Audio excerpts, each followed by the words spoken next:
Destinasi Bali yang menjadi branding pariwisata Indonesia kerap dijadikan tempat untuk melakukan promosi pariwisata.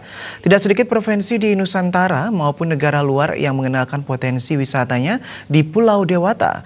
Namun demikian, Bali harus tetap berbenah meski Bali diyakini sebagai tempat strategis untuk menarik kunjungan wisata, utamanya wisatawan mancanegara. Sosial dan Budaya Bali Tourism Board (BTB), Ketut Nuriasa mengatakan dipilihnya Bali sebagai venue promosi pariwisata daerah atau negara luar merupakan langkah yang tepat. Mengingat Pulau Bali ramai dikunjungi turis dari mancanegara. Namun demikian, Bali yang telah menjadi hub atau sebagai tempat perantara dilakukannya promosi pariwisata harus menjaga potensi daya tariknya, termasuk memperbaiki akses wilayahnya. Menurutnya, sangatlah tepat daerah atau negara lain mengembangkan industri pariwisatanya dengan melakukan promosi di Bali.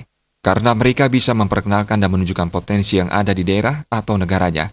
Seperti yang dilakukan Negara Republik Rakyat Zanzibar, Tanzania, melalui Kementerian Pariwisatanya yang beberapa waktu lalu sempat berpromosi ke Badung. Dampak dari kunjungan promosi pariwisata dari negara lain tersebut diharapkan mampu menarik minat warga negara bersangkutan berwisata ke Bali. Kita harapkan dampaknya juga dengan trip promotion ini, mereka akan membawa